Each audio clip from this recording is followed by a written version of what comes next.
Hello there, and welcome to the Sleepy Nature channel. Tonight, we are going somewhere very few people ever get to stand. A place on the northern coast of Australia where the ocean does something so strange, so quietly impossible, that the first people who tried to describe it could barely find the right words. In a remote corner of Western Australia, in a place called Talbot Bay, the sea does not behave the way it is supposed to. Twice a day, every single day, a river appears from nowhere. A river made not of mountain snow or rainfall, but of the ocean itself, pushed sideways through narrow rock passages by a force so gentle and so enormous that it reshapes the world without making a sound. The water moves uphill. It flows in the wrong direction. And it does it with a kind of soft, slow certainty that is almost like breathing. This is the story of the Horizontal Wterfalls of Talbot Bay, a place where gravity feels like a suggestion, where the tides have carved their own doorways through ancient stone, and where the sea goes wherever it pleases, sideways, upward, backwards, and home again, twice every day, without fail, without hurry, without drama. Take a breath with me now. Let your shoulders fall. Let the weight of your day settle gently into the place where you are resting. You do not have to go anywhere. The water will come to you. Somewhere on the northwest edge of Australia, the land does not end gently. It breaks apart into hundreds of small islands, rocky outcrops, and maze-like passages of water. A region called the Kimberley, one of the most ancient and least visited places on Earth. The rocks here are so old that scientists measure them not in millions of years, but in billions. Some of the stone faces you might brush your hand against in Talbot Bay are around 1.8 billion years old. Older than most complex life, older than the first fish, older than almost everything that has ever lived and breathed and moved across this planet. The Kimberley coastline is wild and orange-red, the color of rusted iron, streaked with purple shadows in the evening light. The air smells of salt and warm stone. There are no cities here, no roads that reach the water's edge, no sound of traffic or clocks or the quiet hum of human machinery. There is only the light, the rock, and the sea. And the sea does not stay still. Talbot Bay sits within this landscape like a secret. It is a large, enclosed bay, its edges scalloped and irregular, feeding through two narrow gorges into a series of tidal basins behind. These gorges, barely wide enough for a small boat to pass, are where the magic happens. They are where the ocean makes its daily journey through stone. The tides in this part of Australia are extraordinary. The Kimberley region experiences some of the largest tidal ranges in the southern hemisphere, with water levels rising and falling by as much as 10 or 11 meters in a single tidal cycle. That is roughly the height of a 3-story building, gone and returned, twice every day, as reliably as sleep. When the tide begins to rise in the open ocean outside the bay, enormous volumes of water need to push themselves through those two narrow gorges and into the enclosed basins beyond. But the gorges are too small. The water cannot move fast enough, so it piles up. It rises higher on the ocean side than on the bay side. And then it does the only thing it can. It falls sideways through the gap, creating a rushing, roaring, horizontal cascade that looks for all the world like a waterfall turned on its side. You can close your eyes for a moment and imagine this, not the roar of a dramatic waterfall, but the deep, soft, rushing sound of an ocean finding its way through stone. A sound like the whole sea breathing through a narrow throat. Steady, immense, patient. The falls at Talbot Bay are not vertical. They are not even diagonal. They are almost perfectly horizontal. A thick, fast-moving wall of water that seems to pour itself sideways from one world into another. They move at speeds of up to 8 meters per second at peak flow, faster than most people can swim, faster than a strong river in flood, but somehow still with a quality of slowness, of inevitability, that makes them feel less like violence and more like a great deep exhale. The local Aboriginal peoples of the Dambi-Mangari community have known about these waters for tens of thousands of years. To them, this land and sea is not a curiosity or a tourist destination. It is home, ancestral ground, a landscape full of story and meaning that stretches back through time in ways that words in any language can only barely touch. The Kimberley is one of the longest continuously inhabited regions on Earth, and the tides that move through Talbot Bay are woven into a human story longer than almost anything else we know. But tonight, you are not here for a history lesson. You are here to rest, and the water is very good at that. It has been practicing for a very, very long time. Let us talk about the tide itself for a moment. Not as a force, not as a measurement, but as a feeling. Because the tide is one of the most ancient rhythms on Earth, and there is something in the human body that still responds to it, even thousands of kilometers from the nearest shore. The tide is caused by the moon. You already know this, but perhaps you have never let yourself truly feel it. The fact that the same moon hanging in your sky tonight is gently, invisibly tugging at every ocean on Earth. It pulls the water toward it as the Earth turns. It stretches the ocean into a slight bulge on the moon-facing side and another bulge on the opposite side. And between these bulges, the sea rises and falls like the chest of something sleeping. The moon does not just pull at water, of course. It pulls at everything, at the soft soil of the land, at the stone of mountains, even at you. The solid ground beneath your feet rises and falls by as much as 30 centimeters every day in response to the moon's gravity. You cannot feel it. Your body moves with it.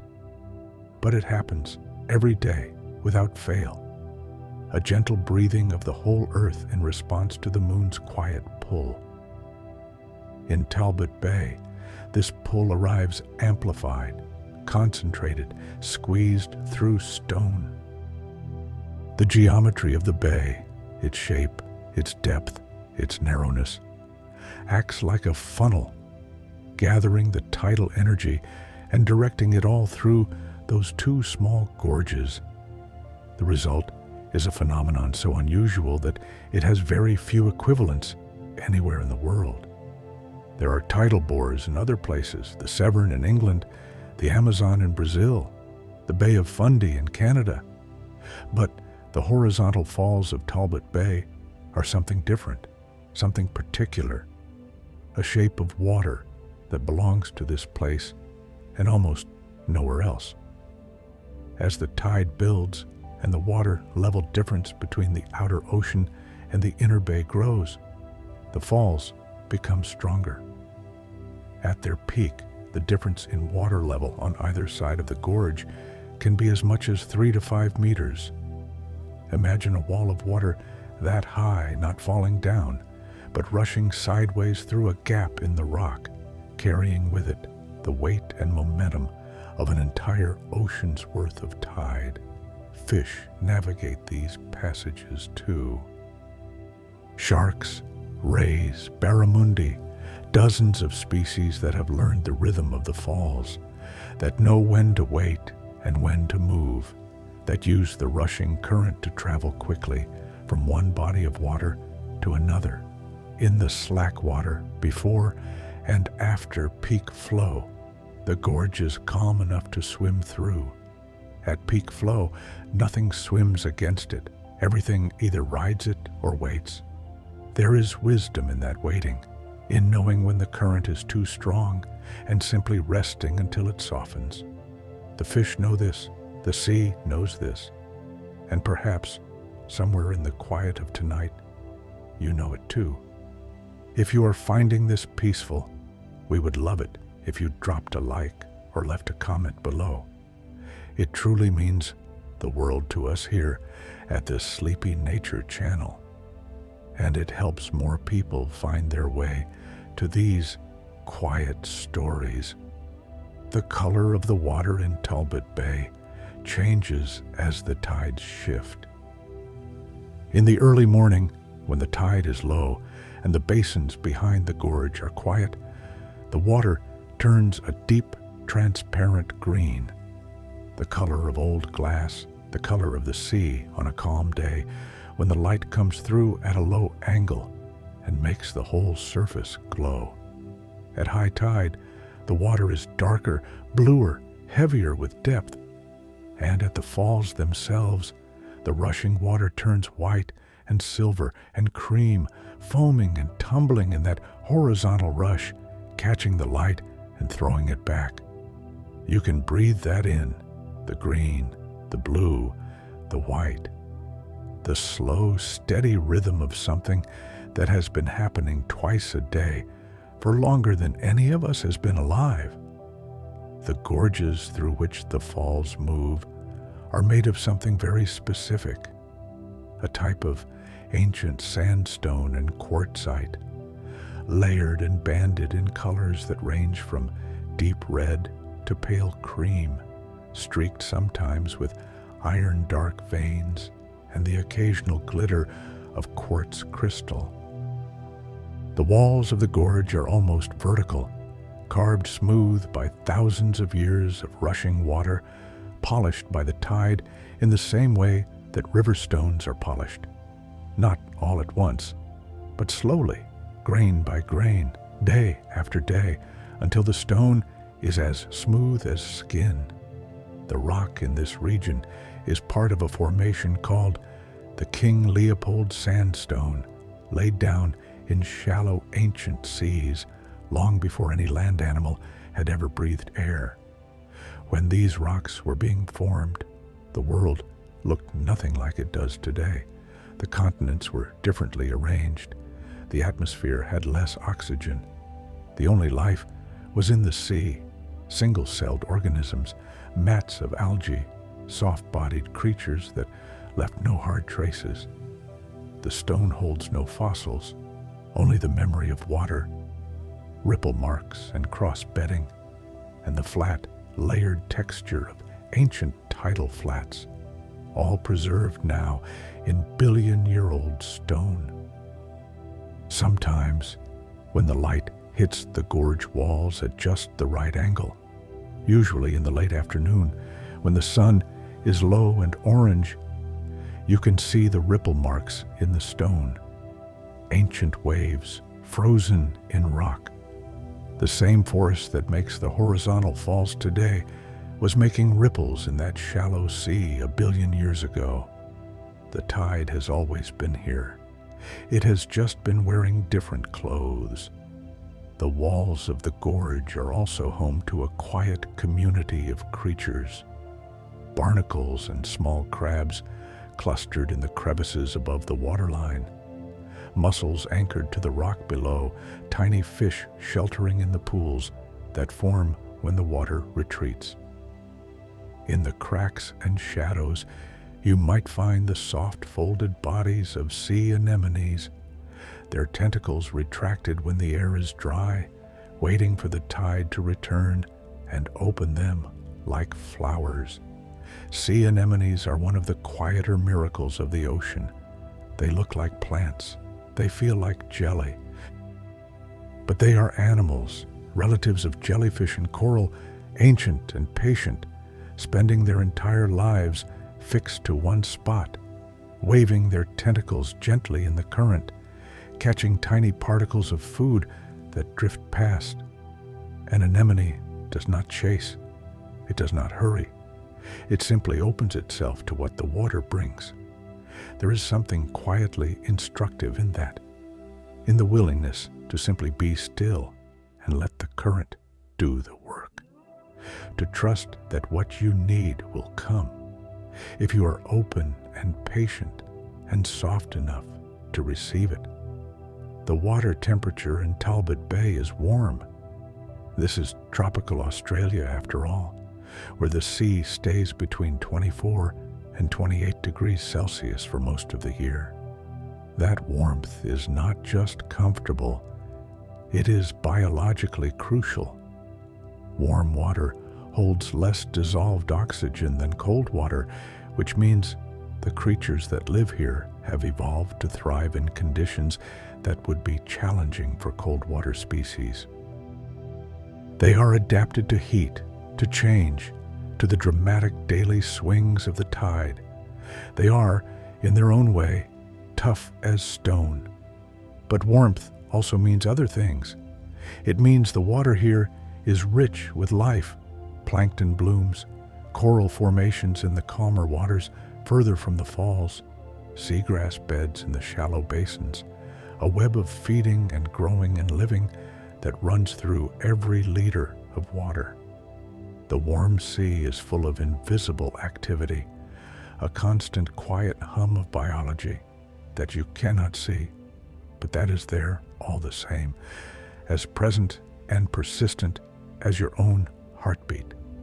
Let us drift for a moment to the sky above Talbot Bay, because the sky here is something special, and it is one of the things that people who visit this remote stretch of coastline remember long after the details of the water have faded from their minds.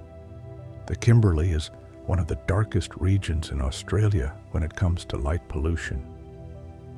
There are almost no towns nearby, no cities within hundreds of kilometers, nothing to wash out the darkness with the orange glow of streetlights.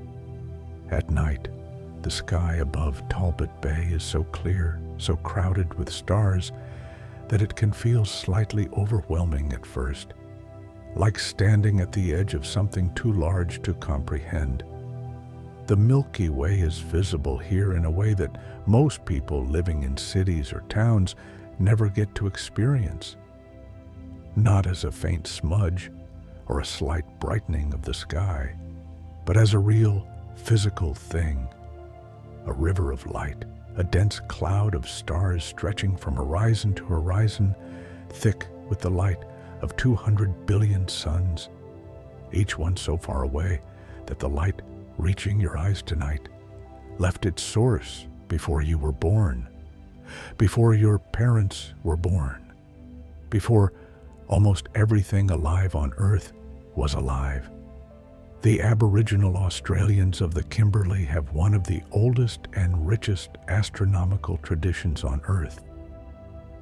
For tens of thousands of years, they have used the stars not just for navigation, but for storytelling, for seasonal knowledge, for understanding when certain plants would fruit or certain animals would appear.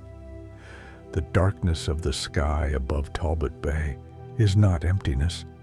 It is a library, ancient and full, read by people who learned its language long before writing was invented. The stars reflected in the still water of the inner basins behind the gorge are some of the most beautiful things this landscape offers. On a calm night, with the tide at slack water and no wind, the surface of the bay becomes a perfect mirror. You look down and see the Milky Way beneath you, the same river of stars, and for a moment, the boundary between up and down, between water and sky, between here and infinity, becomes very soft indeed.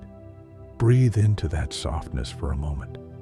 You are somewhere between the stars above and the stars below. The water holds them both, gently, the way it holds everything. By day, the sky above Talbot Bay is often a deep and cloudless blue, the particular blue of tropical Australia, which is slightly different from the blue you see in more temperate climates.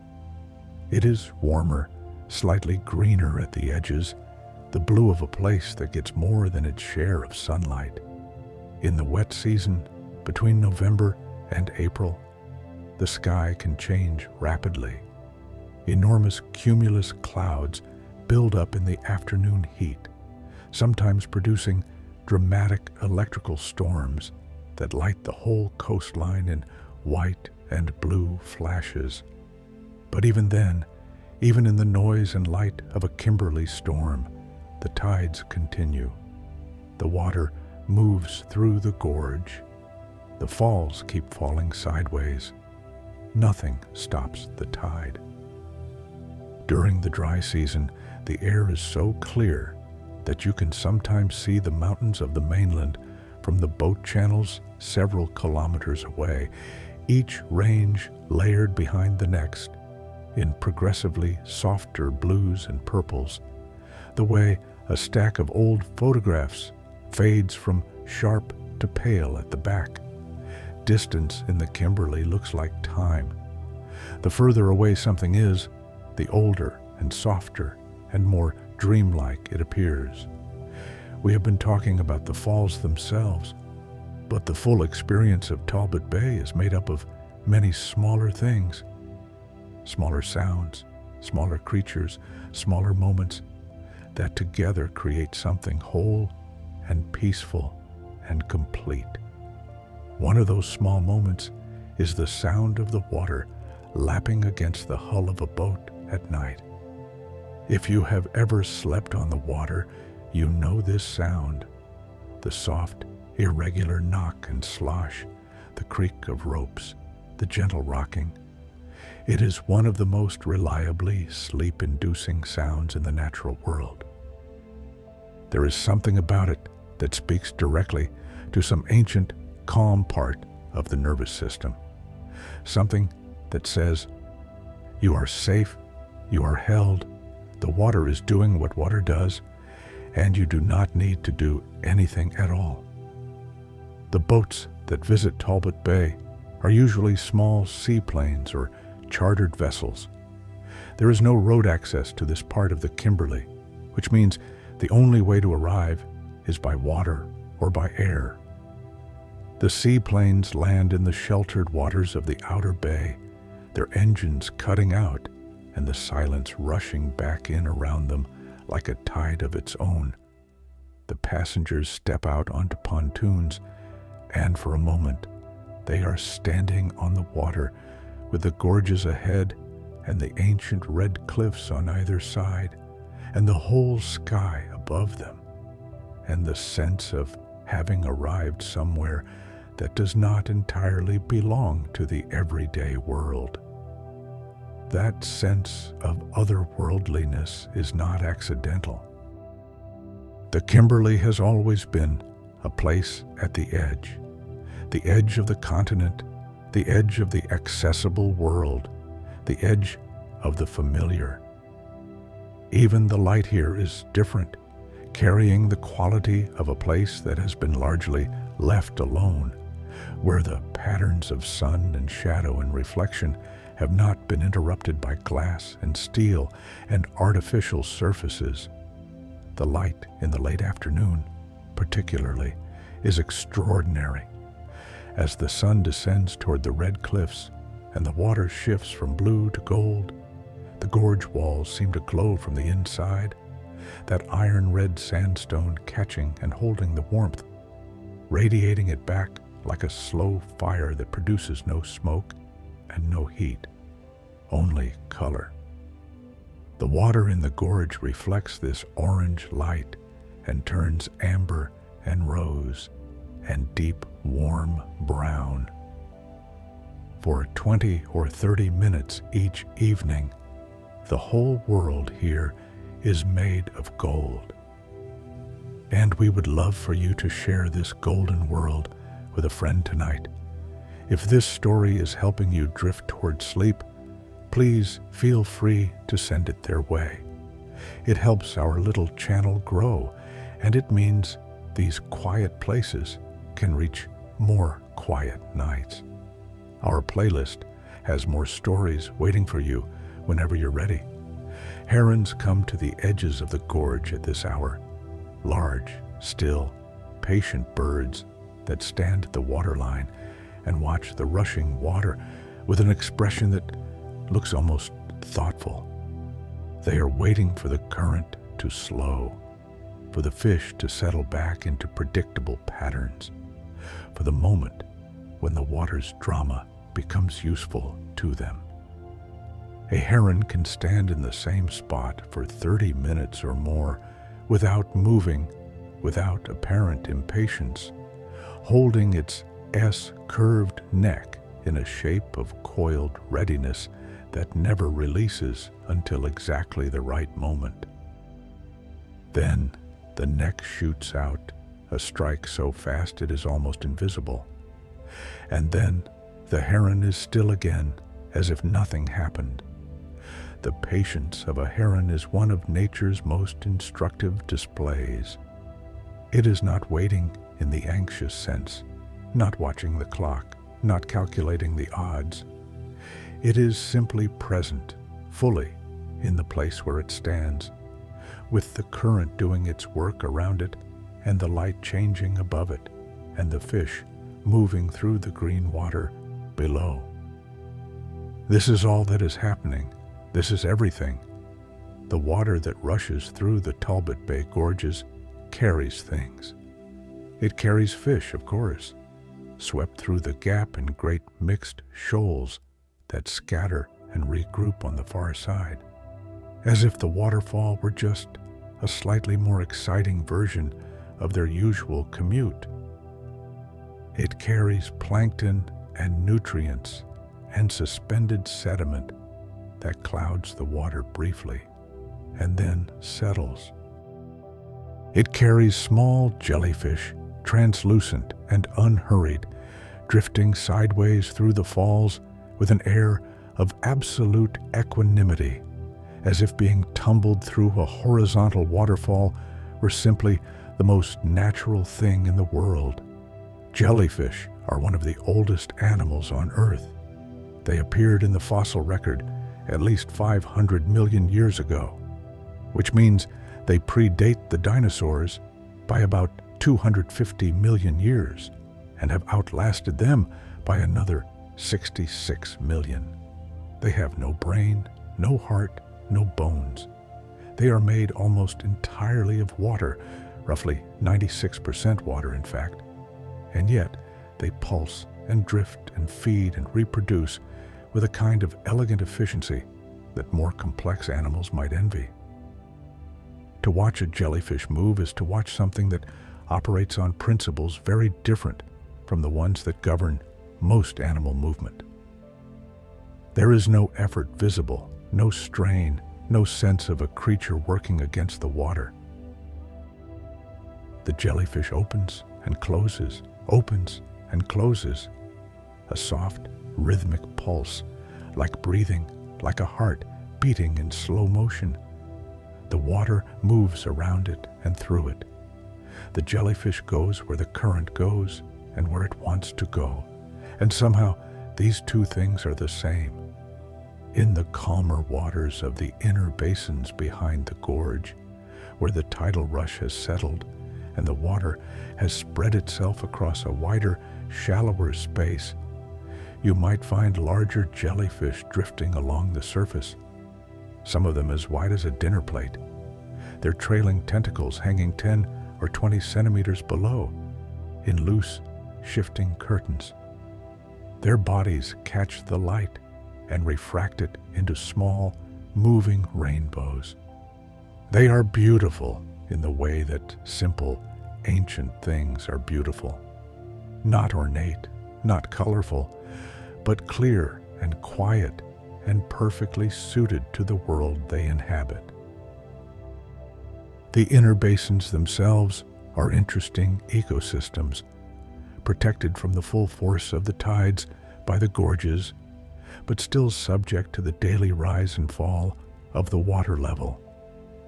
The species that live here have learned to handle dramatic change. Mangrove trees line the edges of these basins, their arched root systems rising above the waterline at low tide in tangled masses that look, from a distance, like dark lace. Mangroves are remarkable trees, not for their beauty, they are not conventionally beautiful, but for their resilience, their ingenuity, their ability to live exactly at the boundary between land and sea. A mangrove tree is essentially a land plant that has decided to live in the ocean. Its roots must deal with salt water, which would kill most plants, by filtering out the salt at the root, or by concentrating it in older leaves and then dropping those leaves, exporting the salt in a kind of slow-motion chemical housekeeping. The roots must also deal with being submerged twice a day, which means they need ways to breathe when the tide is up. Hence, the remarkable aerial roots that rise above the water, absorbing oxygen directly from the air. Every breath the mangrove takes is a small negotiation with a world that is doing its best to make breathing difficult. And yet, the mangrove thrives. Its roots shelter thousands of juvenile fish and crabs and shrimps, providing the dense tangle of structures that small creatures need to hide in while they grow. Without the mangroves, the fish populations of Talbot Bay, and of bays like it all over the world, would be drastically smaller. The mangrove is not spectacular. It is not the falls, not the ancient stone, not the night sky. But it is essential, and it is quiet, and it has been doing its quiet, essential work for longer than almost anything else. We have been slowly, gently moving around the edges of Talbot Bay, touching the stone, watching the birds, drifting with the jellyfish, resting in the shade of the mangroves. Now, let us go back to the falls themselves and look at them from a different angle, not as a physical phenomenon, but as a kind of daily ritual, a rhythm that structures the whole ecology of this place. Twice a day, the outer ocean is higher than the inner bay. The water falls sideways through the gorge, east to west, and the inner basins fill. Twice a day, the relationship reverses. The inner bay is higher, and the water falls back through the gorge the other way, west to east, draining back into the sea. This cycle, fill, drain, happens every 12.5 hours, governed by the moon and by the shape of the coast, as regular and reliable as any clock. But the falls are not identical in each direction. The two tidal passages, there are two gorges at Talbot Bay, roughly parallel, handle the flow differently depending on their shape and depth. One gorge tends to produce a more dramatic, turbulent fall. The other is slightly calmer, the water moving through in thick, fast waves rather than a full-height cascade. Together, they create a complex, shifting system of flows that changes constantly as the tide rises and falls. At slack water, the pause between the incoming and outgoing tides, the gorge becomes briefly, almost supernaturally calm. The rushing stops. The white water settles. The gorge is just a gap in the rock, the water on both sides level, the air still, the whole place holding its breath for a few minutes before the next tidal phase begins and the water starts to move again, slowly at first, then faster, then with the full force of the ocean behind it. These slack water moments have a particular quality of silence. Not the silence of emptiness, but the silence of a pause. The way a piece of music feels different in the breath between two phrases, or the way a sleeping person's breathing feels different in the moment before they stir. It is a living silence, charged with what has just passed and what is about to come. You might be drifting into your own kind of slack water right now. That particular stillness between wakefulness and sleep, where thoughts move slowly and the body feels heavy in a comfortable, grounded way. If you are, let yourself rest there. You do not have to hold on to any of these words. They will be here when you wake. The tidal cycle in Talbot Bay is semi-diurnal, meaning there are 2 high tides and 2 low tides per day. This is the most common tidal pattern globally, driven by the combined gravitational pull of the moon and the sun. When the sun and moon are aligned, at new moon and full moon, their gravitational forces combine, producing larger than average tides called spring tides. When the sun and moon are at right angles, at the quarter moon phases, their forces partially cancel each other, producing smaller neap tides. The falls at Talbot Bay are most dramatic during spring tides, when the greatest volumes of water need to move through the gorge in the shortest time. The word spring tide has nothing to do with the season of spring. It comes from an old English word meaning to jump or burst forth, a capturing of the sense of water rising up and pushing forward with unusual energy. It is a word that feels right.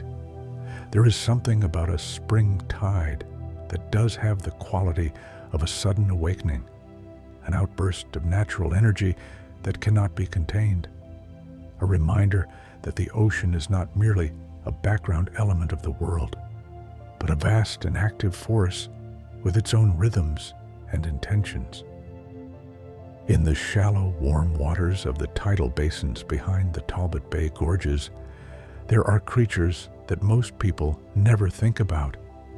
Creatures that live in the thin, wet layer between salt and mud, in the rich, dark sediment at the edges of the mangrove roots, in the slow, gentle shallows where the water barely comes up to your ankle at low tide. Fiddler crabs are among them, small, no bigger than a coin, with one outsized claw that the males carry like a banner or a burden, depending on how you look at it. The oversized claw is used for signaling. The male waves it in elaborate patterns to attract females and warn off rivals. A silent semaphore performed in the mud at the water's edge. The claw is so large, relative to the rest of the body, that it seems almost comical, a creature slightly overwhelmed by the equipment evolution has given it. But the females find it entirely convincing. Fiddler crabs time their lives to the tide. They feed at low tide, sifting sediment through their small claws and mouthparts, extracting the microscopic organic matter, algae, bacteria, tiny fragments of decaying plant material that makes up their diet. As the tide rises, they retreat into burrows, plugging the entrance behind them with a ball of mud. In their burrows, they wait in a small air pocket, breathing quietly until the water retreats and they can emerge again. The burrows themselves are important. They aerate the sediment, mixing oxygen into the mud and creating channels through which water can drain. A mudflat populated by fiddler crabs is a healthier, more productive ecosystem than one without them. The crabs, in their small, rhythmic, tidal way, are gardeners of the mud. Mud. It is not a glamorous material. It does not photograph well. It does not inspire poetry the way waterfalls or stars do. But The mud at the edge of Talbot Bay is one of the most biologically rich substances on Earth, a dense matrix of organic material, bacteria, fungi, and tiny invertebrates that supports the entire food web of the intertidal zone. Every heron and egret and cormorant you see on the edges of these basins is, ultimately, eating the mud, converted through a chain of small creatures into something large enough to catch. The smell of this mud at low tide is distinctive, not unpleasant, but rich and biological. The smell of life and decomposition and regeneration, the smell of things ending and beginning in the same moment. It is the smell of productivity. Some people find it off-putting at first. Others find it calming, in the way that the smell of soil after rain can be calming. A reminder that the earth is alive, busy, full of processes that do not need us to notice them in order to continue. We love when you notice these small things with us. If this story is a part of your bedtime routine, we'd be so glad to know. Drop a comment below telling us where you're listening from tonight. And if you haven't already, our playlist is full of stories just like this one, waiting quietly for you whenever you need them.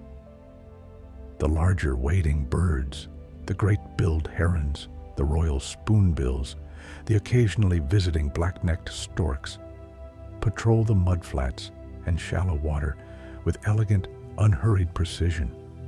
A spoonbill feeds by swinging its flattened, spatula-shaped bill from side to side through the water, feeling for small fish and crustaceans by touch. It is a kind of fishing that requires no vision, no tracking, no calculation, just movement, sensitivity, and the willingness to trust what the water will bring. Let us lift our gaze from the mudflats and the water's edge and look further, across the open water of the outer bay, toward the horizon where the sky meets the sea. The ocean outside Talbot Bay is part of the Indian Ocean, a vast, warm, ancient body of water that covers nearly a fifth of the Earth's surface. The Indian Ocean is the third largest ocean in the world and one of the warmest. It is bounded by Africa to the west, Asia to the north, Australia to the east, and the Southern Ocean to the south. And it is crisscrossed by currents that carry warm water from the equator and cold water from the poles in great, slow loops that take decades to complete. One of the most important of these currents is the Leeuwin Current, a warm, southward flowing current that runs along the entire western coast of Australia, bringing tropical water from the north and keeping the southern parts of the coast warmer than they would otherwise be. This current influences the ecology of the entire western Australian coast, from the Kimberley in the north all the way to Cape Leeuwin at the southwestern tip of the continent. It carries tropical species far outside their normal range, sustains coral reefs further south than corals are usually found, and gives the coastline its particular character: warm, clear, biologically rich, faintly dreamlike. The Leeuwin Current moves at a pace that barely registers as movement, about a meter per second at most, often much slower. If you were floating in it, you might not notice you were moving at all. Only by watching a fixed point on the horizon would you eventually realize that you had traveled slowly and gently and without effort from somewhere to somewhere else. There is something appealing about that kind of movement. Travel without effort, distance covered by simply floating in the right direction. The ocean does not hurry. It has no deadline. It arrives where it is going in its own time. and it always arrives. Dolphins travel through these waters regularly. The Indo-Pacific bottlenose dolphin is common along this coast, sleek and gray, and apparently fascinated by boats and tidal channels. Dolphins have been observed at the Horizontal Falls themselves, riding the tidal current through the gorge for what appears to be no practical reason, not hunting, not traveling, just surfing, using the force of the water for play. Play is a strange and interesting thing in biology. It is not unique to mammals. Some birds play, some fish display behaviors that look remarkably like play, but it is most developed and most visible in mammals, and particularly in marine mammals like dolphins and whales. Play seems to serve developmental purposes. It helps young animals practice skills they will need as adults. But adult dolphins also play, long past the developmental window, seemingly for the pleasure of it. The idea of a dolphin body surfing through a horizontal waterfall just because it is fun is one of the more charming facts about this place. In a landscape so ancient, so geological, so shaped by forces operating on billion-year timescales, there is a dolphin doing something for the sheer joy of it. And both of these things, the ancient stone and the playful dolphin, are equally true at the same time. Let us slow down even further now. Let the breath come a little more slowly. Let the thoughts come a little more spaced apart, with more quiet between them. One of the things that makes Talbot Bay feel so remote and so peaceful, beyond the absence of roads, beyond the ancient stone, beyond the extraordinary tides, is the quality of the light. The light in the Kimberley has a particular warmth and clarity that photographers and painters have been trying to capture for decades. It is the light of a place with very little atmospheric pollution, very little humidity in the dry season, and a very high angle of sun. A light that makes colors vivid and shadows sharp, and everything feel slightly more real than usual, as if the world had been turned up a small notch. In the early morning, this light arrives slowly. The sky lightens from east to west, from black to deep blue, to pale gray, to gold. And as it does, the surface of the bay catches each new color and holds it for a moment before the next arrives. Bats are still flying at this hour. The flying foxes that roost in the trees of the Kimberley are just returning home as the sun rises, their large, dark shapes crossing the brightening sky, their wings making a leathery rustle when they pass close enough to hear. Flying foxes are the largest bats in the world, not the largest species of bat, but the largest individual bats, with wingspans that can reach over 1.5 meters. They feed almost entirely on fruit and flowers, nectar and pollen, and soft ripe fruit, making them important pollinators and seed dispersers throughout the tropical regions where they live. Without flying foxes, many of the fruit trees of the Kimberley would produce less seed and spread less widely. The bats are gardeners of the forest, as the fiddler crabs are gardeners of the mud. As the flying foxes settle into their daytime roosts, the birds begin, parrots first, the red-winged parrots and rainbow lorikeets that wake noisily and move through the scrub in fast, shrieking flocks. Then the raptors, the white-bellied sea eagles that nest in the tall trees near the water and begin their morning patrol early, riding the first thermals of the day in long, slow circles above the bay.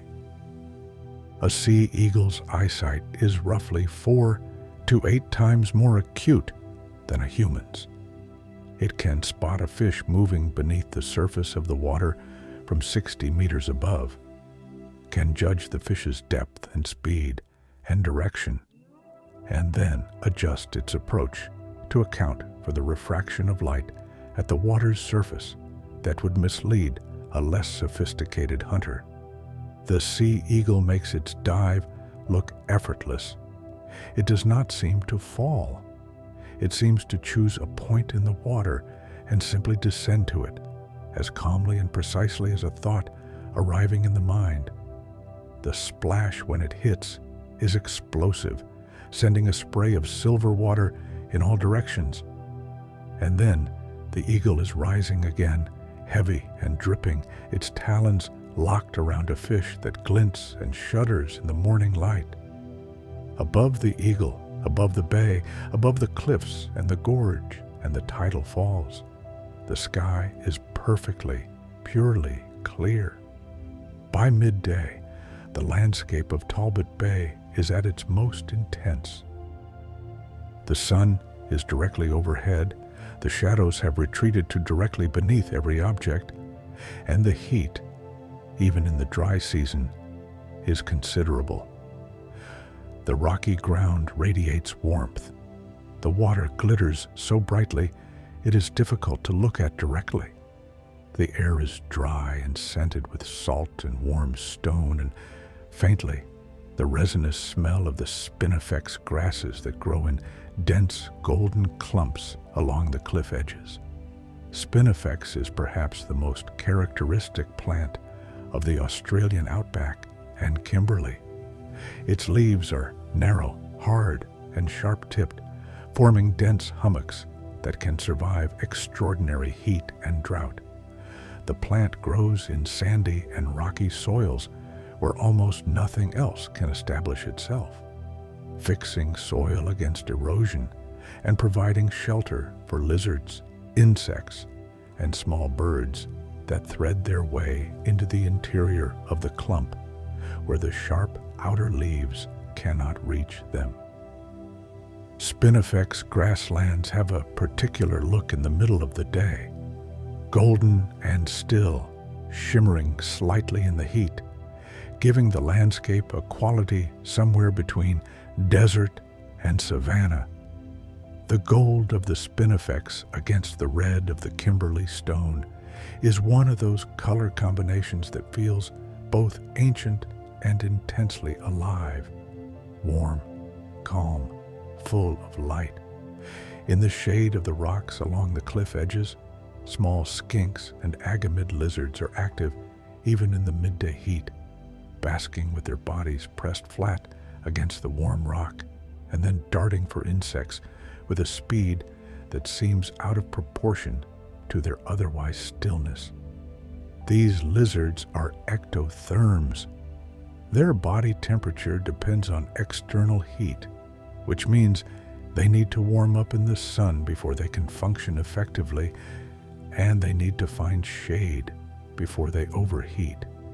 Their entire day is structured around this balance, a constant dance between warmth and coolness, activity and rest. The lizards of the Kimberley are extraordinarily diverse.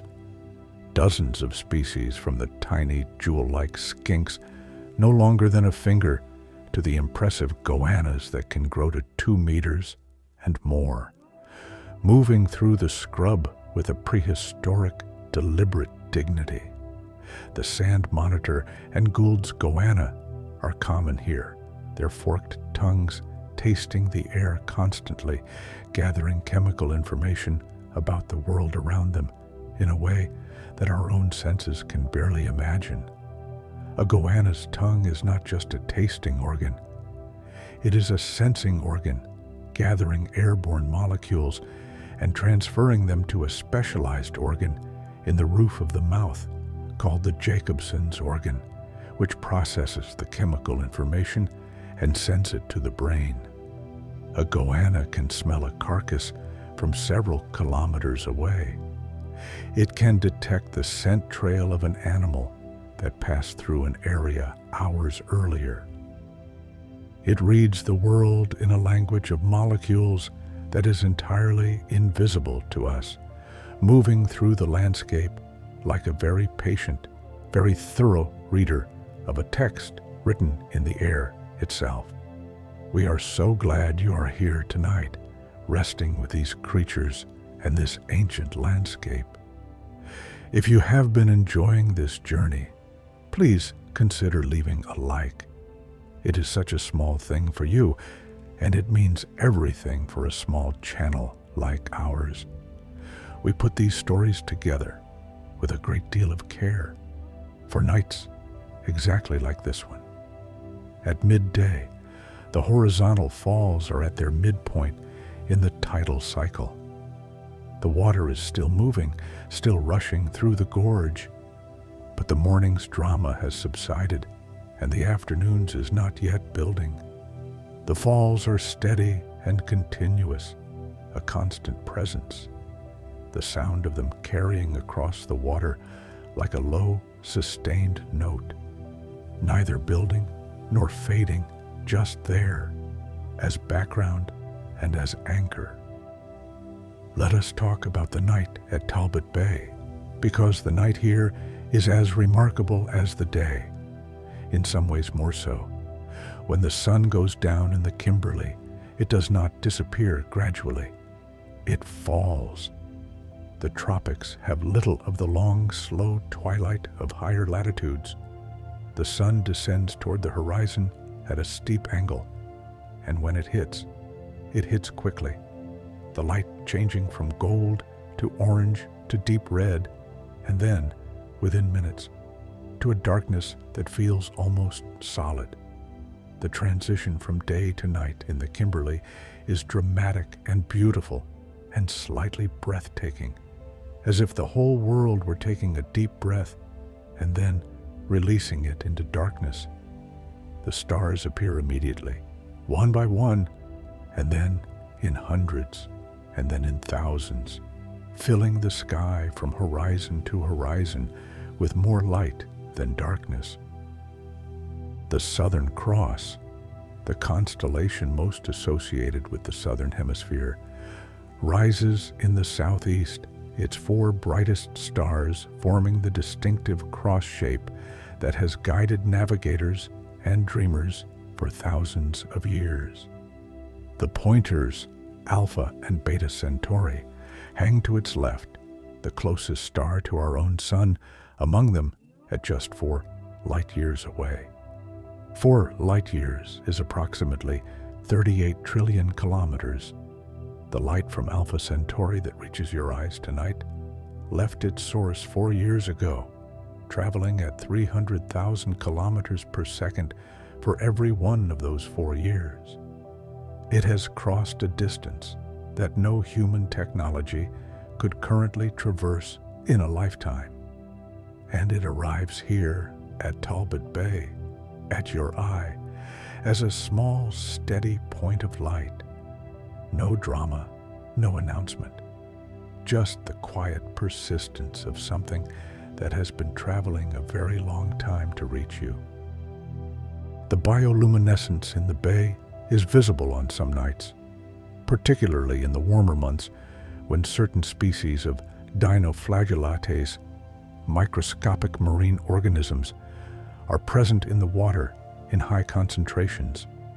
These single-celled creatures emit light when disturbed, a cold blue-green glow that appears wherever the water is moved, in the wake of a boat, in the ripples around a fish, in the splash of a falling wave.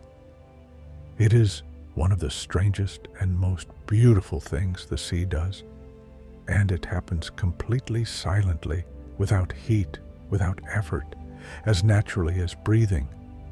To dip your hand in bioluminescent water at night is to understand something about light that is difficult to put into words. This light is alive. It is produced by living things, for reasons that are still not entirely understood. Perhaps as a defense against predators, perhaps as a way of attracting larger predators to eat the smaller ones that are hunting the dinoflagellates. Perhaps for no reason that maps neatly onto human categories of purpose. The light is there. It glows. It has been glowing in the world's oceans for hundreds of millions of years, long before there were eyes to see it. The sound of the falls at night takes on a different quality. Without the visual information, without the rushing white water visible, without the gorge walls visible, without the context of the whole landscape, the sound becomes more abstract, more dreamlike. It is just sound, a continuous, layered rushing, with lower frequencies coming from the main body of the water and higher frequencies from the foam and spray. It is a sound that could be rain, could be wind in trees, could be a distant river.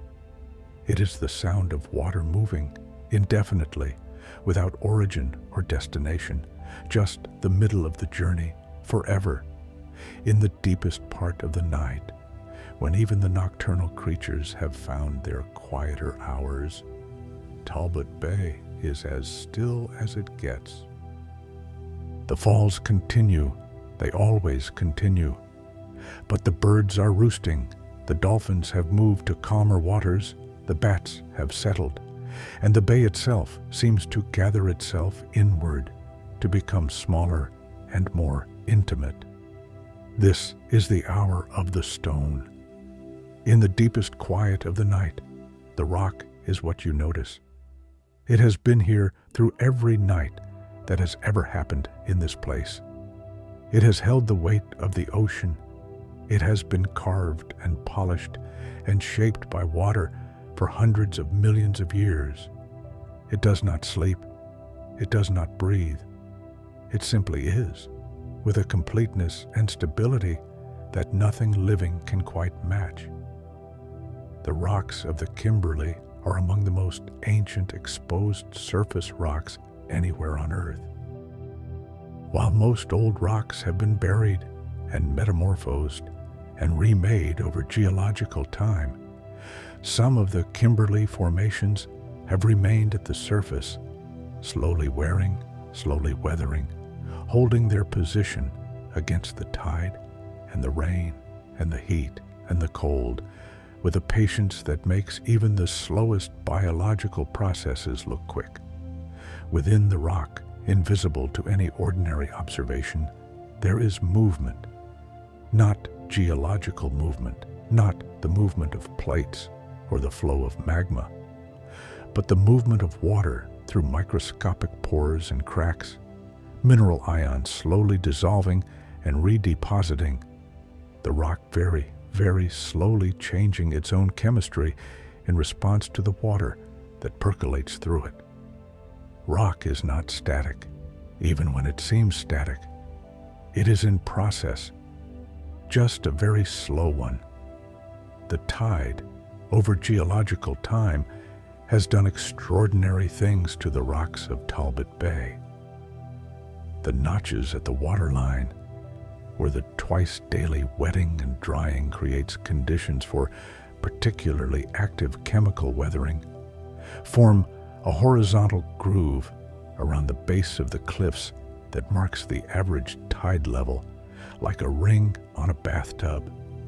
This notch has been forming for thousands of years, each tidal cycle contributing its tiny fraction of dissolution, each wave removing its few molecules of mineral from the rock's surface.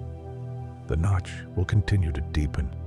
In thousands more years, the overhanging rock above it will eventually break free and fall, adding itself to the rubble at the cliff's base, and the cliff will retreat slightly, and the notch will begin again. This cycle, notch, overhang, collapse, retreat, is how coastlines evolve, slowly and incrementally, governed by the same tidal forces that create the horizontal falls. The fallen blocks at the cliff base are already being colonized by life. Barnacles have established themselves in the thin film of moisture on the upper surfaces. Tiny red algae paint the wet zones in rust and crimson. Within a generation or two, the new rock surface will look as settled and permanent as the ancient cliff face above it, and the process will continue. Nothing in this landscape is finished. Everything is in process. The tides continue. The rock continues to yield. The life continues to colonize every available surface. The night continues toward morning, and you continue in your own way, through your own gentle process of rest and renewal. Before the dawn, in that particular hour when the darkness is at its deepest and the stars are at their most brilliant, something shifts in the air. It is not a sound. It is not a light. It is more of a quality, a sense of the night reaching its fullest depth before it begins to withdraw. The water in the bay feels this shift, or seems to. The tides move on their own schedule, indifferent to the hour of night or day. But in this quiet pre-dawn hour, the slack water, that pause between the outgoing and incoming tide, often falls exactly here.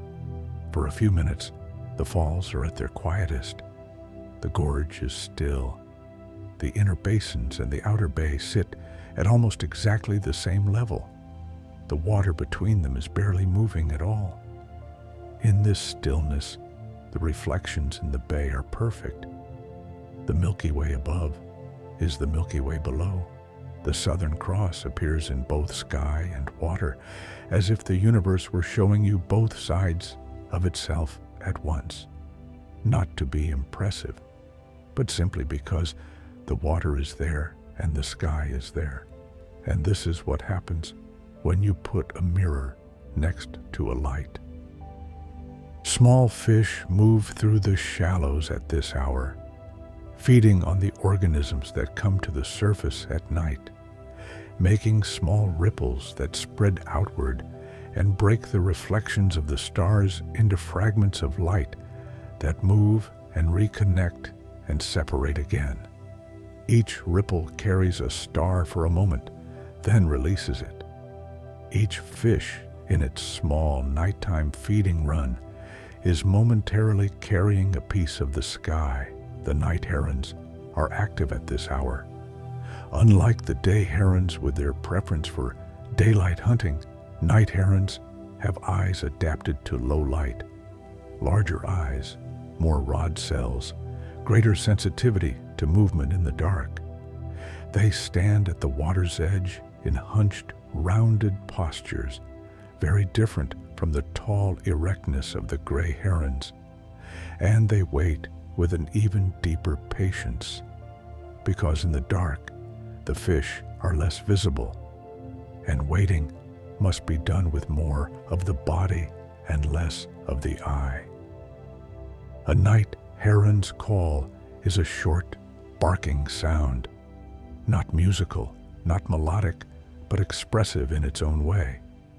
It is the sound of a creature fully awake in the middle of the night, fully in its element, doing what it has always done.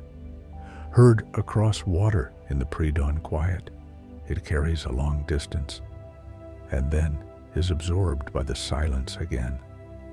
We are nearly at the end of our journey tonight, and we want you to know how much it means to us that you spent it here with these waters and these creatures and this ancient stone. If you found some peace in this story, please do share it with someone who might need a quiet night. The Sleepy Nature Channel playlist is always there for you, full of places like this one, waiting for the nights when the world feels a little too loud. The morning star appears, Venus rising in the east just before the sun. It is the brightest object in the sky after the moon, bright enough to cast faint shadows on a dark night, bright enough to be visible in the early twilight, even as the sky begins to pale. It has been called the morning star and the evening star throughout human history. Because it can appear in the west after sunset or in the east before sunrise, depending on where it is in its orbit, it was once thought to be two different objects. The ancient Greeks gave it two names: Phosphorus, the light bringer in the morning, and Hesperus, the evening star at night. Eventually they realized it was the same planet, the same light, appearing in two different contexts, looking different enough that it took careful observation over many nights to understand the connection. Much of wisdom works this way. The same thing recognized in a new context, the dots connecting slowly, the understanding arriving not all at once, but in a slow brightening, like the sky before the sun. The light is coming now. You can feel it before you can see it. A softening of the darkness, a slight warmth in the air, the sky in the east shifting from deep black to a purple that is barely distinguishable from black, and then to a blue, and then to something you could almost call gray, and then to something you could almost call gold. The birds know before the light arrives. The first calls begin while the sky is still dark. A single note somewhere in the mangroves that hangs in the air for a moment and then is joined by another and another. This is the dawn chorus, that extraordinary daily event in which the birds of a place collectively announce the arrival of a new day, each species contributing its particular voice to a whole that is more complex and more beautiful than any of them individually. The dawn chorus at Talbot Bay begins with the shorebirds and ends, as the sun actually breaks the horizon, with the parrots.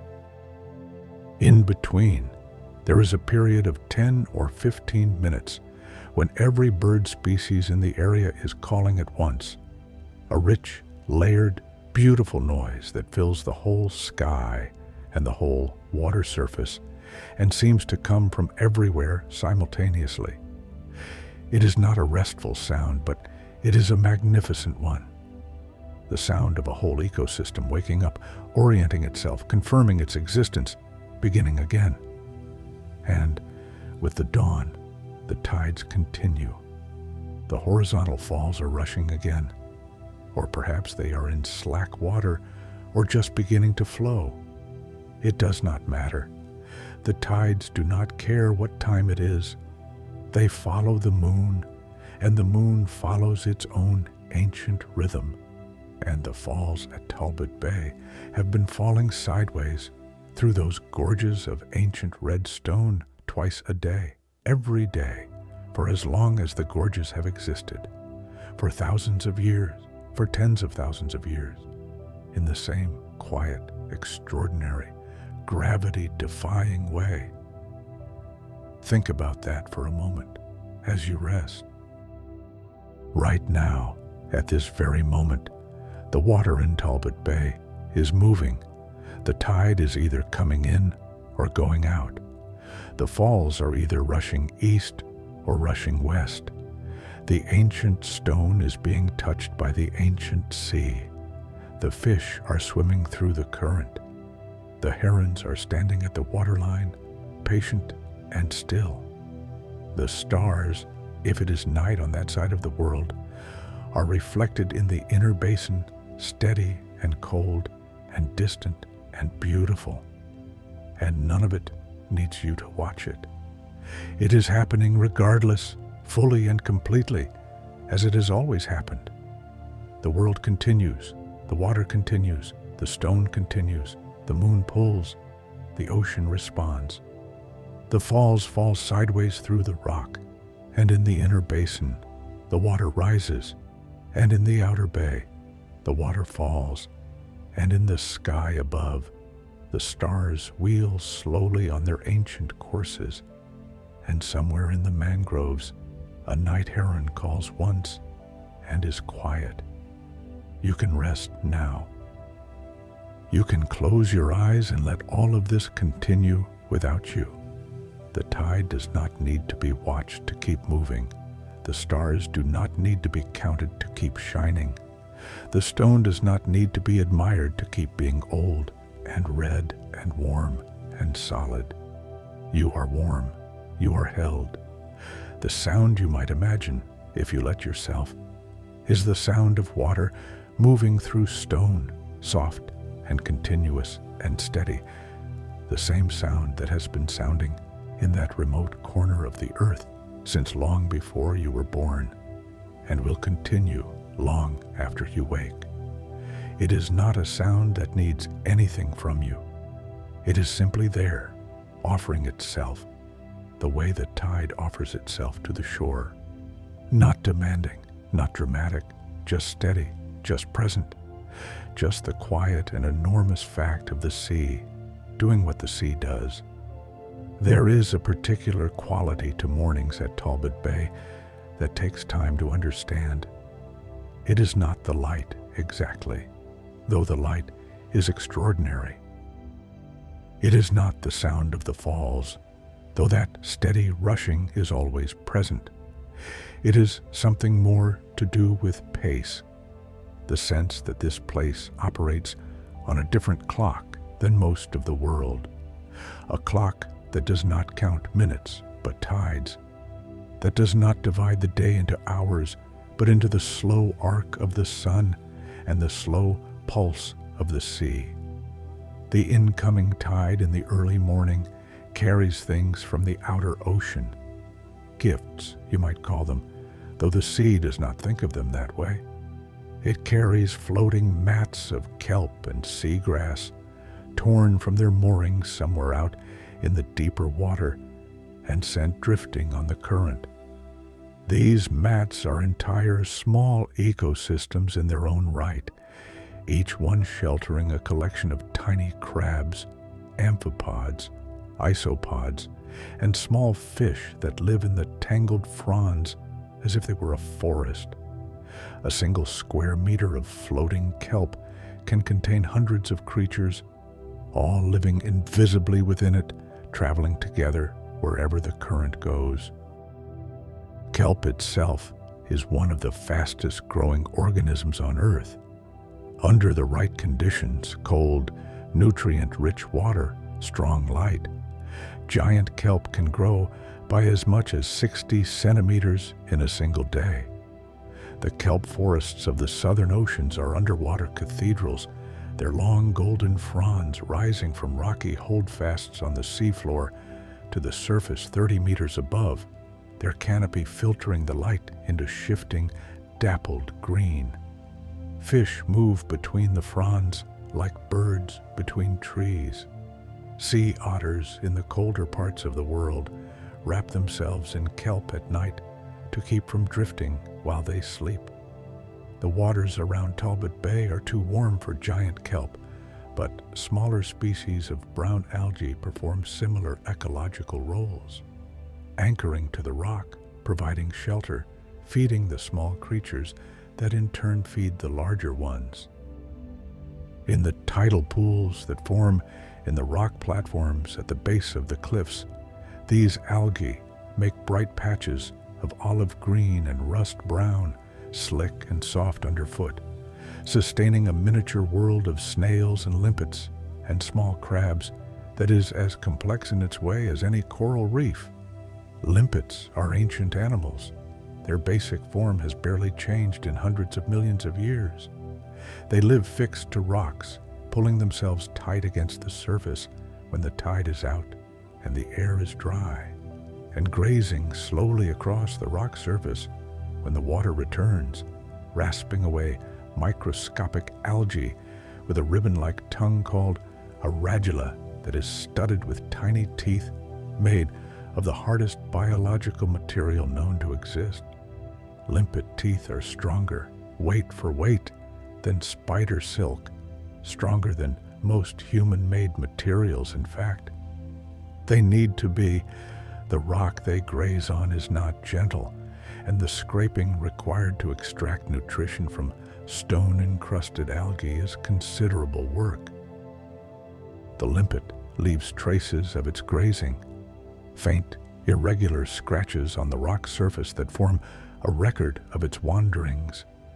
And each limpet, remarkably, has a home scar, a particular spot on the rock to which it returns after each feeding excursion, a place where its shell has slowly worn the rock beneath it into a perfect fit, a depression shaped precisely to the individual animal. The limpet finds its home scar by following its own chemical trail back, retracing its path with the same slow precision with which it laid it down. There is something very grounding about the image of a limpet finding its way home along its own scent trail, returning to the place on the rock that has been shaped to fit it exactly, settling in and pulling tight against the surface, small and secure and perfectly in place. There is no place quite like the place that has been shaped by your own presence, worn smooth by your own returning. The rock platforms around Talbot Bay are exposed at the lowest tides. The very large spring tides that occur around the new and full moon can drop the water level low enough to reveal platforms that are otherwise always submerged. These low-tide revelations are extraordinary events in the intertidal world. Creatures that are normally hidden beneath the water are briefly, vulnerably visible. Sea urchins in crevices, starfish moving with their surprising slow speed across the rock, holothurians, sea cucumbers, lying like soft sausages in the damp hollows.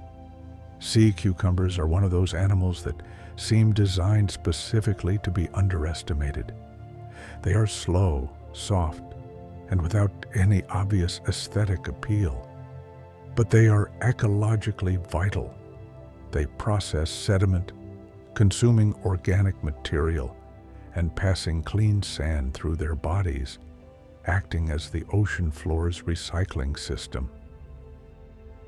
Some species of sea cucumber breathe through their hindquarters, drawing water in and out through their posterior end in a process called cloacal respiration.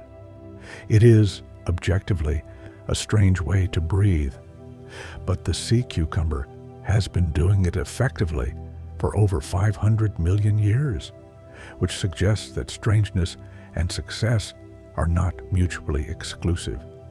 Let that thought rest with you quietly.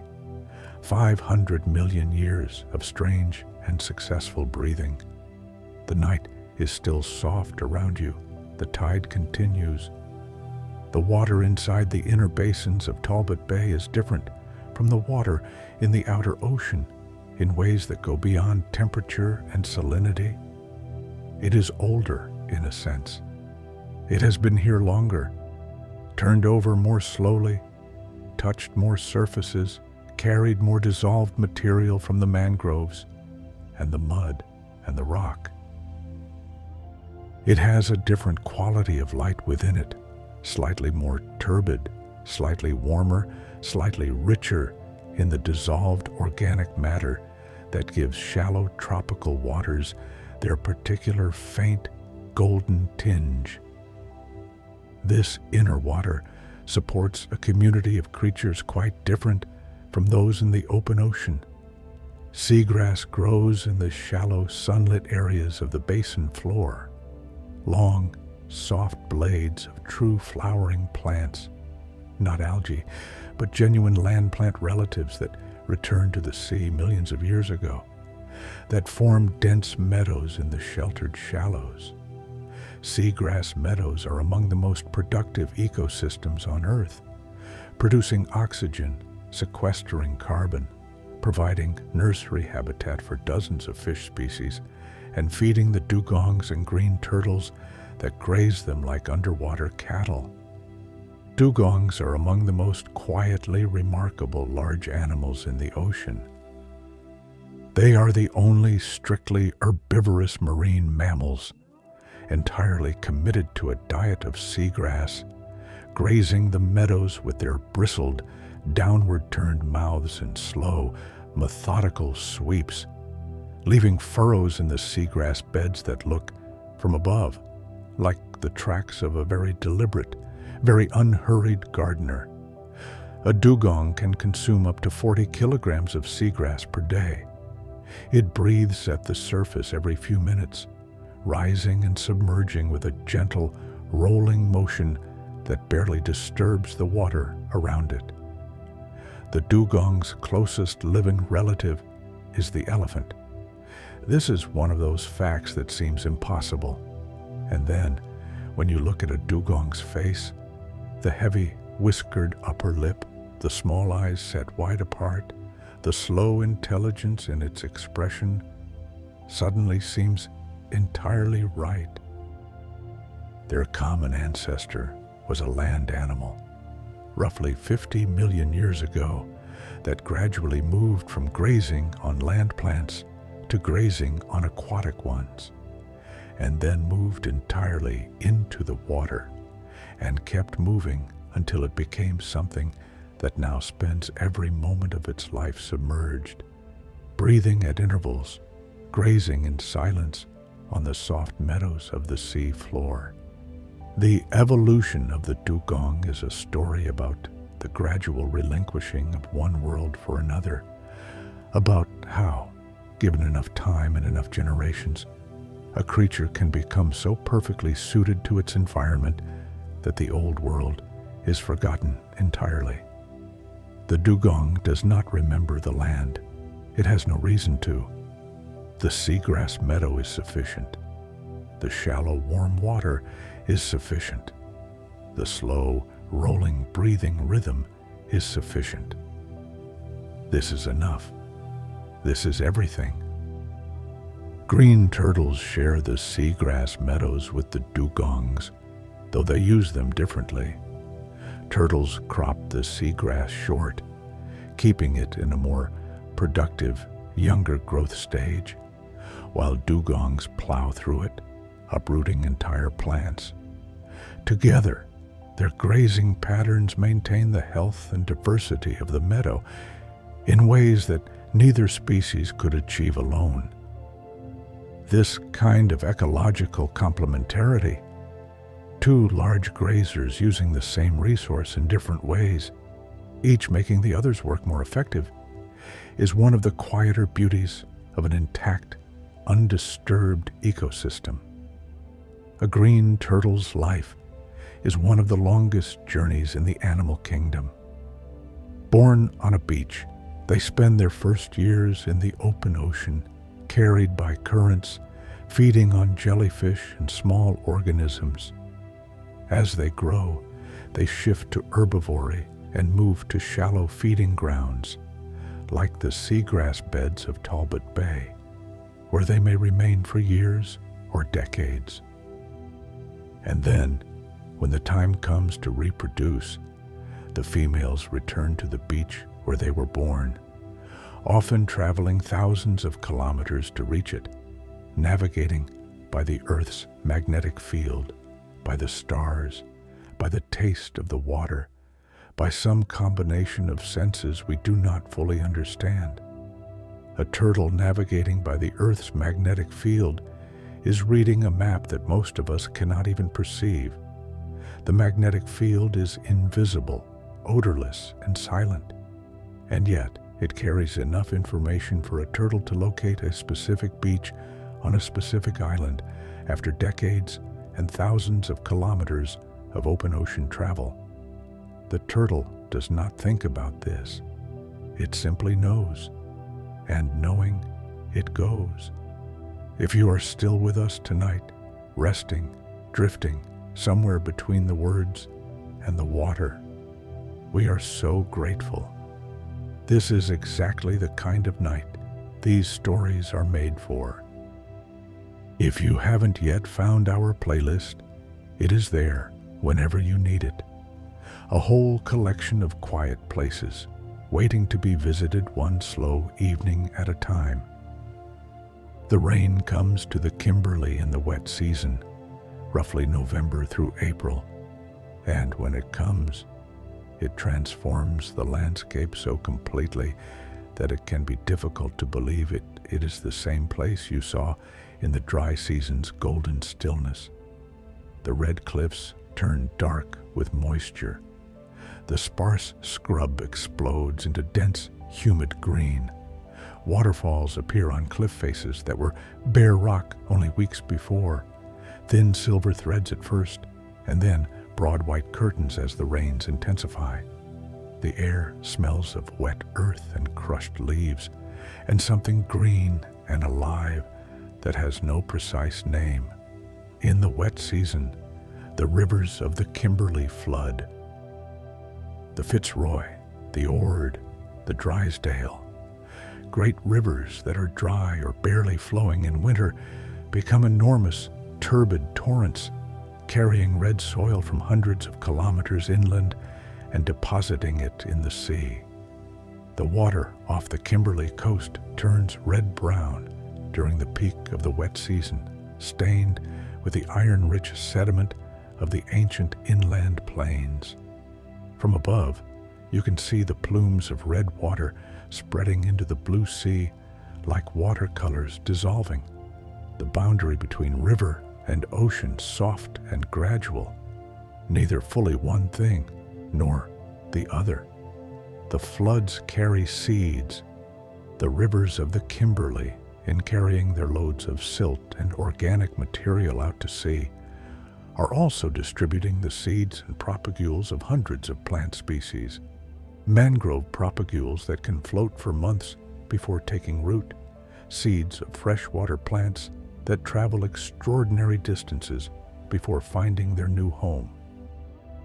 Every flood is a redistribution, a mixing, a gentle but forceful rearrangement of the botanical map. The wet season brings insects in enormous numbers, dragonflies and damselflies congregating above the new waterholes, moths attracted to any source of light, beetles emerging from bark and soil, ants of a dozen species reforming their colonies after the dry season's relative dormancy.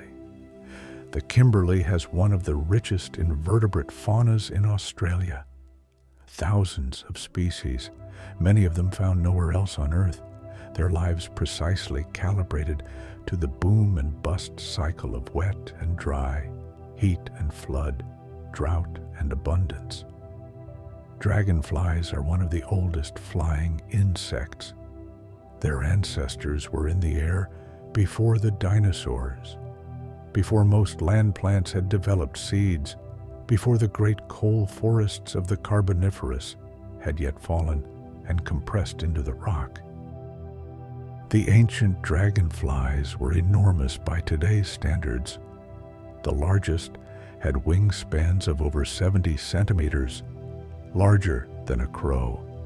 The dragonflies above the wet season waterholes of Talbot Bay are more modest, but they carry that ancient lineage in their four-winged, compound-eyed, magnificently precise aerial bodies. A dragonfly can fly in any direction, forward, backward, sideways, hovering perfectly still. It can change direction in milliseconds, can target and intercept prey with a success rate of roughly 95%, higher than almost any other predator on Earth. It does this not with speed alone, but with prediction. The dragonfly calculates where its prey will be when the interception occurs and flies to that point, rather than chasing. It is solving an aerial geometry problem hundreds of times per second, with a brain the size of a grain of rice. There is a quietness to watching dragonflies that is paradoxical. They are fast, precise, constantly in motion, and yet they produce an atmosphere of calm. Perhaps it is the beauty of their wings in the light, each one a membrane so thin that the veining is visible against the sky, the whole wing catching color and changing it into something iridescent and brief. Perhaps it is the hovering, that ability to simply stop mid-air and be absolutely still while remaining airborne, which seems like the kind of trick that should not be possible, and yet is performed effortlessly, repeatedly, without apparent effort. The wet season rains also mean something specific for the Horizontal Falls. The fresh water flowing into the Kimberley from the inland rivers changes the salinity of the coastal waters, creating a layering effect called stratification. Lighter, fresher water sitting above denser salt water, the boundary between them visible sometimes as a slight shimmer or color change in the water column. The falls at Talbot Bay during the wet season carry this layered water through the gorge, mixing fresh and salt in the turbulence of the cascade, producing a water chemistry that is slightly different from the dry season falls. The creatures that use the gorge know this.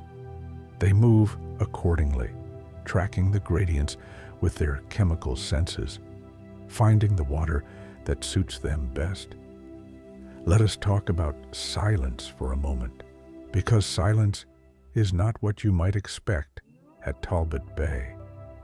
True silence, the complete absence of sound, does not really exist in nature. Even in the quietest places, there is always something. The distant call of a bird, the faint rush of the tidal falls carrying across the water, the creak of a mangrove root expanding and contracting with a change in temperature, the almost inaudible hiss of tiny waves reaching a sandy shore and retreating. The silence of Talbot Bay is instead a kind of simplicity, a reduction of sound to its essentials.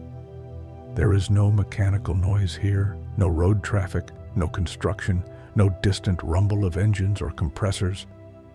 The sounds that remain are all natural, all organic, all produced by things that are alive or in motion or doing what they have always done.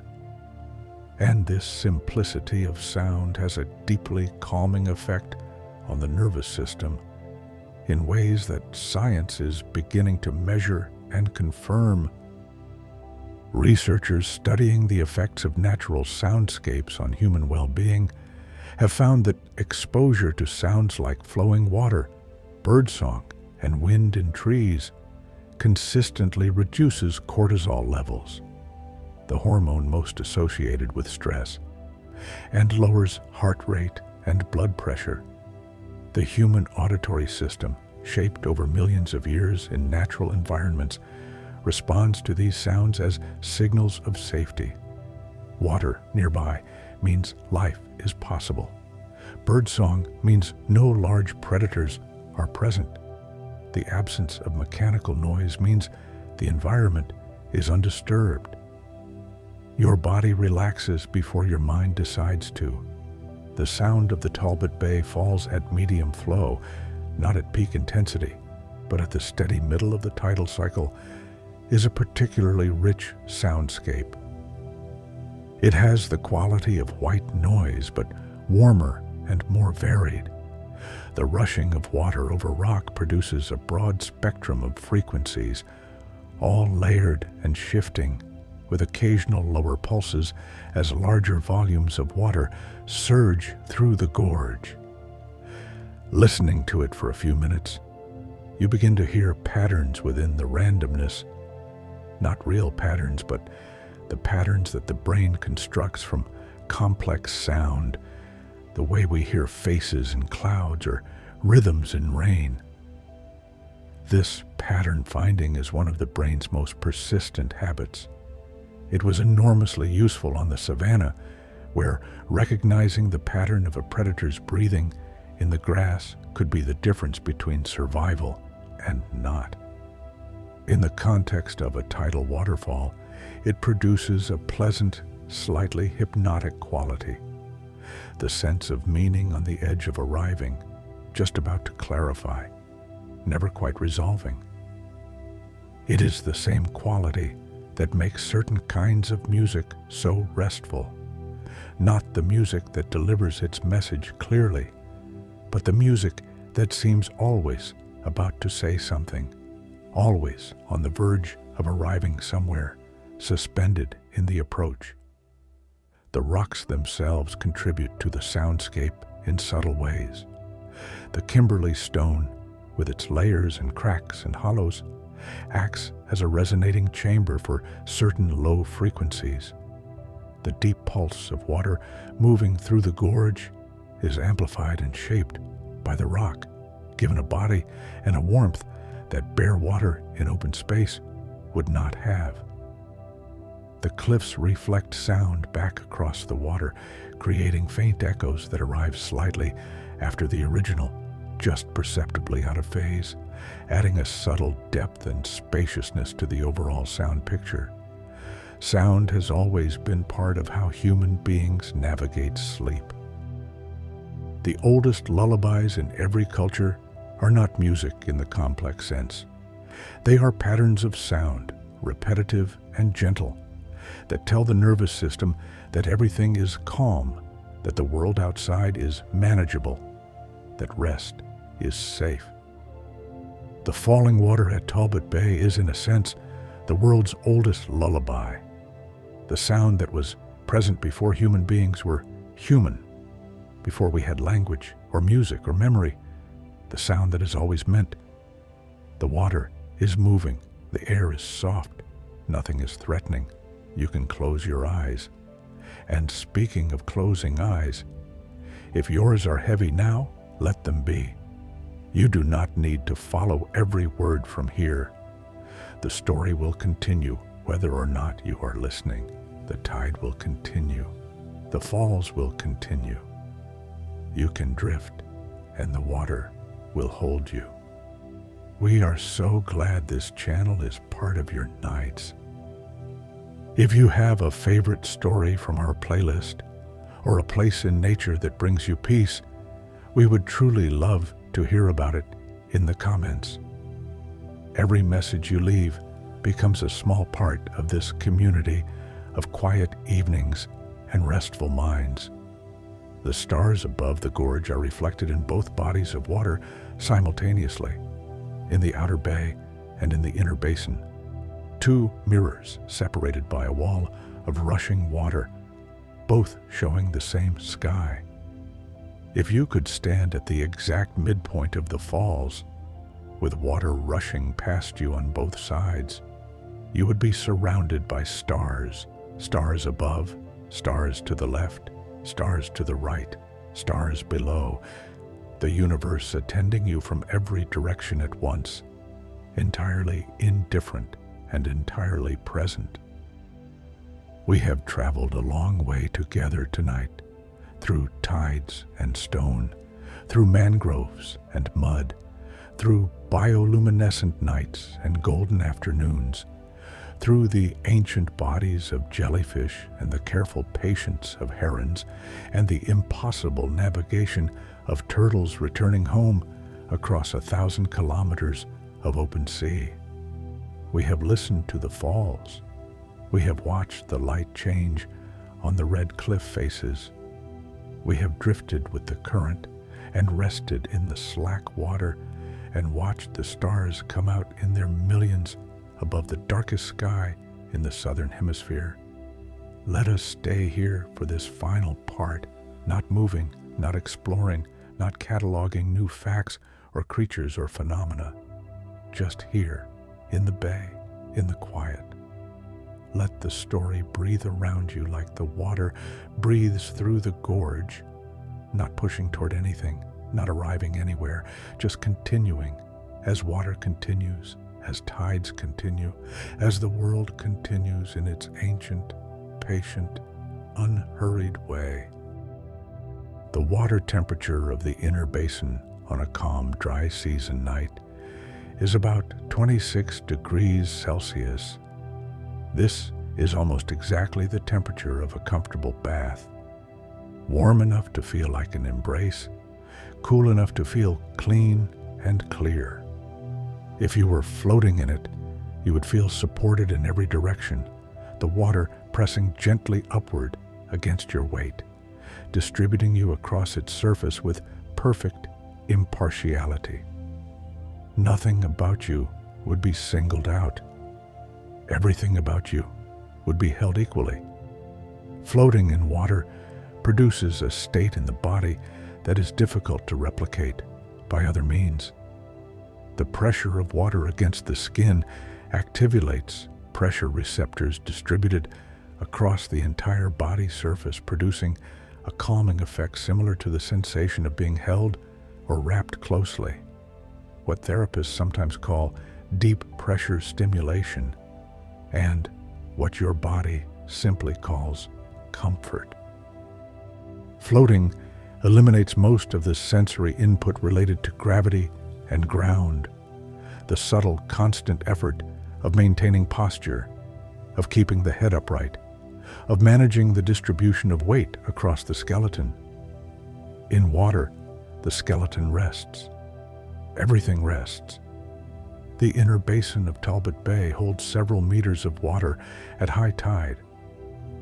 Below you, if you were floating, the seagrass meadow extends across the sandy bottom, its blades moving gently in the slight current, each blade hosting its own tiny passengers. Small shrimps clinging to the seagrass stems, copepods drifting between the blades, the occasional seahorse wrapped around a frond with its prehensile tail, holding on with the quiet determination that seahorses apply to everything. Seahorses are not fast. They are, in fact, among the slowest fish in the ocean. The dwarf seahorse holds the record as the slowest fish in the world, capable of moving at a maximum of about 1.5 meters per hour.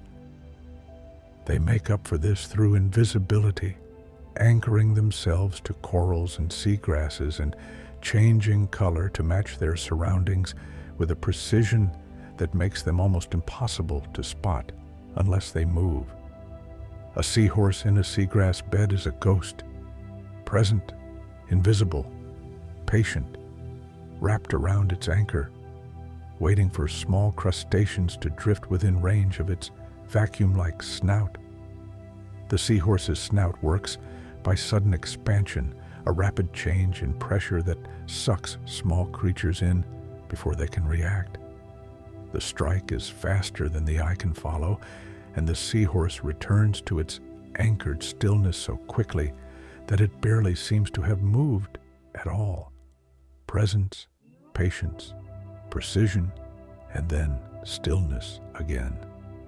The cycle of attention and rest played out in a creature no longer than your finger, wrapped around a blade of seagrass in the warm, dark water of a tidal basin on the oldest coast in the world.